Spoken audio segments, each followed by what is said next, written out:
ایک منتخب اور آئینی وزیر اعظم کو جو حقوق حاصل ہیں، جو آئین اس کو اختیارات دیتا ہے، اس میں کوئی دو رائے نہیں. لیکن جس شخص کی یہاں بات ہو رہی ہے، عمران خان صاحب، نہ وہ آئینی وزیر اعظم ہیں نہ وہ منتخب وزیر اعظم ہیں، بلکہ ایک ایسے شخص ہیں جو نواز شریف ڈیٹ پہ ڈاکہ ڈال کر آج وزیر اعظم کی کرسی پہ قابض ہے. اس کو قابض کہیں گے، اس کو سلیکٹڈ کہیں گے، لیکن آپ اس کو نہ آئینی وزیر اعظم کہہ سکتے ہیں نہ منتخب وزیر اعظم کہہ سکتے ہیں. نہ منتخب نہ آئینی، اور نواز شریف صاحب کے حق پہ ڈاکہ ڈالیں. چلیں یہ تو بات سو رہی ہے کہ وزیر اعظم پاکستان تو ہے نا، تمام ادارے ان کے ساتھ کام کر رہے ہیں، ملک ایک فنکشنل ڈیموکریسی ہے، کسی کو اچھا لگے نہ لگے. ڈاکٹر طارق فضل چودھری صاحب، اس مسئلے کو چھوڑ دیں، اب یہ ختم ہو گیا ایشو. بسم اللہ الرحمن الرحیم. دیکھیے، آپ نے کہا کہ اس مسئلے کو چھوڑ دیں، میں اس پہ بالکل بات کروں گا. ہمارا یہ پیدا کردہ مسئلہ نہیں ہے، نہ ہم نے اس کو پکڑا ہے، نہ ہم نے پیدا کیا ہے اس کو، نہ آپ ہم سے کیسے کہہ رہے ہیں کہ اس کو چھوڑ دیں. ہمارے چھوڑنے سے کیا ہوگا؟ اچھا، ہم نے اس کو بالکل پکڑا بھی نہیں ہوا. بات یہ ہے جی کہ جو بات کی ہے علی نے، دیکھیں مریم نواز شریف صاحبہ نے کل کی پریس کانفرنس میں ان کے ساتھ تھا وہاں، کسی خاتون کا یا جس طرف اشارہ کر رہے ہیں کسی کا نام نہیں لیا.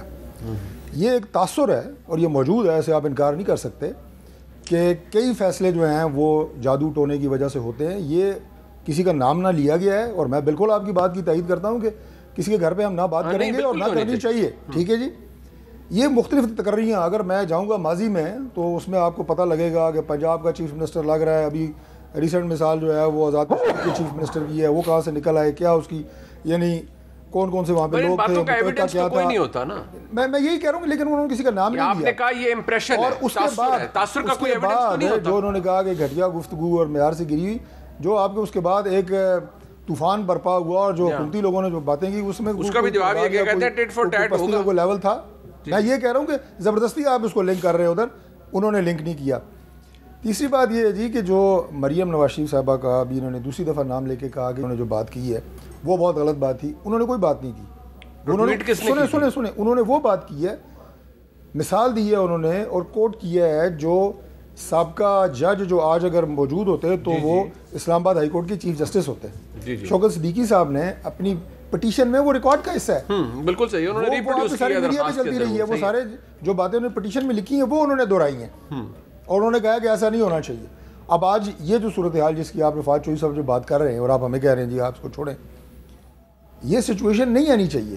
دیکھیں یہ اہم ترین تقرریاں ہیں، یہ کوئی ایسا نہیں ہے کہ آپ نے کوئی چیئرمین سی ڈی اے لگانا ہے، دل کیا لگا دیا، اگلے دن ہٹا دیا، اسمبلی آئی نہیں واپس چلی گئی پھر منگوا لی.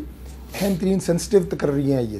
اور سب سے بڑی بات یہ ہے کہ آج پاکستان جن حالات سے گزر رہا ہے، آج آپ کے جو افغانستان میں جو چیز ہوئی اور آپ کے بارڈر کے اوپر جو چیزیں ہیں، انڈیا کے ساتھ جو آپ کے معاملات چل رہے ہیں، کیا متحمل ہو سکتے ہیں کہ ہم اس طرح کی گفتگو جو ہے وہ ٹاک شوز کی زینت بنے؟ اور فواد چوہدری صاحب نے جو بات کی ہے نہیں بننی چاہیے، یہ تو بالکل نہیں بننی چاہیے، لیکن انہوں نے بات ہی ختم کر دی ہے. پرائم منسٹر کہتے ہیں کہ بھائی ایک پروسیجرل لیپس تھا، طریقہ کار شاید ان کو اس پہ اعتراض تھا، وہ درست ہو گیا، مسئلہ حل ہو گیا. دیکھیں مسئلہ حل اس وقت ہوگا جب یہ تقرریاں ہوں گی. ہو گئی ہیں نا، 6 اکتوبر سے ہوئی ہے تقرری. تو فواد چوہدری صاحب کی نوٹیفیکیشن نہیں ہوا نا، سارے نوٹیفیکیشن کا انتظار کر رہے ہیں. اچھا فواد چوہدری صاحب کی پریس کانفرنس سے یا ان کے الفاظ سے معاملات اس طرح حل نہیں ہوتے. کہتے ہیں کہ action speak louder than words. کر آپ کچھ بھی نہیں رہے، پریس کانفرنس آپ روز کر دیتے ہیں جناب کہ ہم سب ایک پیج پہ ہیں، کہ ایسا تو نہیں ہے کہ سارے ایک ہی پیج پہ ہیں لیکن کتاب اپنی اپنی ہے. اچھا، یہ بھی ہو سکتا ہے نا، پیج ایک کتاب کا ہوتا ہے، کتاب اپنی اپنی ہو، یہ بھی ہو سکتا ہے نا. تو فواد چوہدری صاحب کی بات تو چھوڑیں، وہ ریلیونٹ ہے کہ وہ کیا بات کر رہے ہیں، انہوں نے وہی کہنا ہے جو ظاہر ہے انہیں کہا جاتا ہے یا انہوں نے ڈیفینڈ کرنا ہے. لیکن ہم یہ کہہ رہے ہیں نہ ہم اس معاملے کو ہم نے کوئی اچھالا، نہ ہم نے اس کو کوئی طول دیا، نہ ہم نے اس اوپر کوئی غیر ضروری گفتگو کی، کرنی چاہیے نہیں، کیونکہ اس کی اداروں سے بھی یہ چیز ریلیٹڈ ہے اور ملک سے بھی یہ چیز ریلیٹڈ ہے، الفاظ کا سسٹم سے بھی ریلیٹڈ ہے. اور آخری بات میں یہ کہہ رہا ہوں کہ پروسیجرل پرابلم تھی. دیکھیں پروسیجرل پرابلم کیا، جو لوگ جی ایچ کو بیٹھے ہیں انہیں پروسیجر نہیں پتا. کیا یہ کوئی نئی پوسٹ کریٹ ہوئی ہے جس میں پہلی دفعہ اپوائنٹمنٹ ہو رہی ہے؟ سن لیں نا، یا جو آفس میں جو لوگ بیٹھے ہیں انہیں پروسیجر نہیں پتا.